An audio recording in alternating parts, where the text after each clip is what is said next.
Na pogorišču srečamo užaloščenega stanovalca, ki nas popelje v prostore, kjer sta ženo preživela zadnja 3 leta. Česar ni vzel ogenj, je uničila voda. Še bolj kot sam požar pa jo je prizadelo, da nihče od sosedov, ki jih je prebudil dim in prasketanje zubljev, ni potrkal na njuna vrata, ko so hiteli mimo.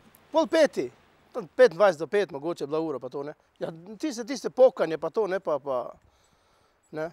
Sreča pa, da smo se zbudili pa to, pa fertik. Tiste cote, ko smo imeli na sebi, pa to, pa tako polje, kaj je bilo, smo gor dali, pa črta. Na občini medtem mrzlično iščejo nov dom za vse najemnike. 3 družine smo namestili v hotel, ena družina pa se je preselila k sorodnikom, tako da so vsaj bili, bom rekel, na toplem, na suhem.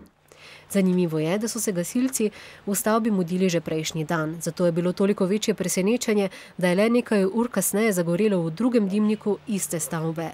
Ni nam bilo lahko, ne, že kljub temu, ker so to naši krajani, naši člani, plus tega, da smo prejšnji večer bili na tem objektu in smo dejansko vso stvar imeli pod nadzorom, tako da sam požar smo pa v roku 1 ure pa pol tudi dejansko pogasili.